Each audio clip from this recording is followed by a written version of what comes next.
الحمدللہ رب العالمین والصلاة والسلام علی رسولہ الکریم۔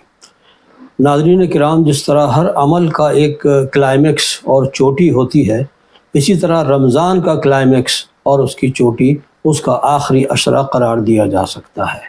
یہی وجہ ہے کہ نبی کریم صلی اللہ علیہ وسلم آخری عشرے میں غیر معمولی انہماک کے ساتھ عبادت کیا کرتے تھے۔ صحیح مسلم کی حدیث حضرت عائشہ صدیقہ رضی اللہ تعالی عنہا سے ہے کہ جب آخری عشرہ آتا تو آپ کمر کس لیتے اور آپ کا انہماک عبادت میں بہت بڑھ جاتا، اور آپ آخری عشرے کی تمام راتوں میں ساری رات جاگتے اور گھر والوں کو بھی بیدار رکھتے۔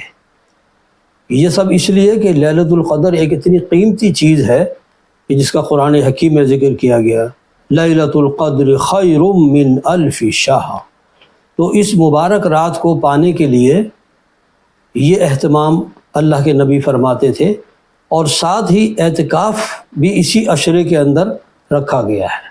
اور اعتکاف کا کہ اور مقاصد بھی ہیں، لیکن اس میں سب سے بڑا مقصد یہی ہے کہ لیلۃ القدر کے حصول کو یقینی بنایا جائے، کیونکہ جو معتکف ہوتا ہے اس کا ہر لمحہ جو ہے وہ عبادت میں شمار ہوتا ہے۔ اگر وہ سو بھی رہا ہے تو بھی وہ عبادت میں شمار ہوتا ہے، چونکہ اعتکاف کی بڑی فضیلت ہے۔ حضرت علی بن حسین اپنے والد حضرت حسین رضی اللہ تعالی عنہ سے روایت کرتے ہیں کہ اعتکاف 2 حج اور 2 عمروں کے برابر ثواب رکھتا ہے۔ یہ المعجم الکبیر کی روایت ہے۔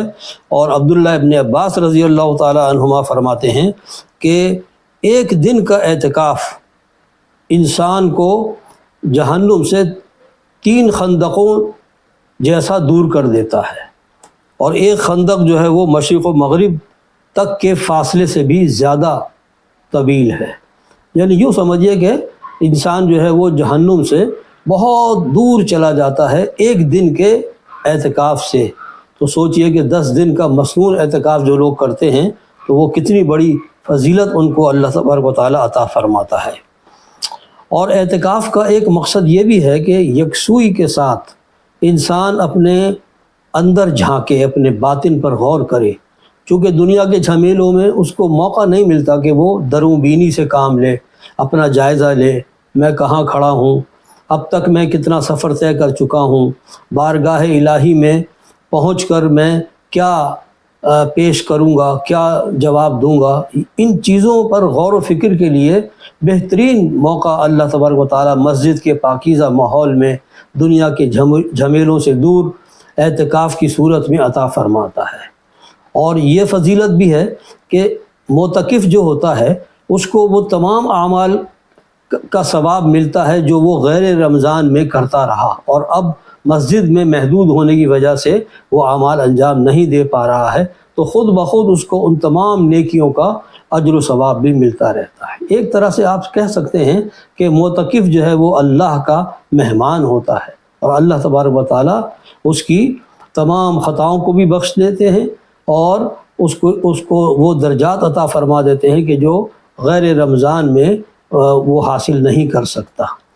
تو اس اعتبار سے جیسے لیلۃ القدر کے بارے میں اللہ کے نبی نے فرمایا کہ جس نے لیلۃ القدر میں قیام کیا ایمان اور خود احتسابی کی نیت سے، تو اللہ تعالیٰ اسے تمام گناہ بخش دیتے ہیں۔ اسی طریقے سے اعتکاف بھی وہ چیز ہے کہ جو انسان کو بالکل پاک و صاف کر دیتی ہے۔ جس طرح تراویح جو ہے وہ پورے رمضان کے اندر پورا قرآن حکیم نظر سے گزارنے کا ایک اجتماعی مطالعہ ہے کہ انسان کو ویسے تو موقع ملتا نہیں، تو رمضان میں وہ یکسوئی کے ساتھ حالت نماز میں توجہ کے ساتھ قرآن حکیم کو سنیں۔ اسی طریقے سے اعتکاف کے اندر یہ موقع اللہ تعالیٰ اس کو عطا فرماتے ہیں کہ وہ خلوت میں، تنہائی میں قرآن حکیم پر غور و فکر کرے، اپنے باطن کو اس سے جگمگائے اور قرآن سے اپنے آپ کو قریب کرے۔ تو یہ آخری عشرہ جو ہے یہ رحمت ہی رحمت ہے، اسی لیے اس میں جہنم سے آزادی کا پروانہ بھی عطا کیا جاتا ہے۔ اللہ تبارک و تعالی ہمیں ان تمام سعادتوں سے بہرہ فرمائے، اور رمضان کے اس آخری عشرے کی بھرپور قدر کرنے کی توفیق عطا فرمائے۔ آمین۔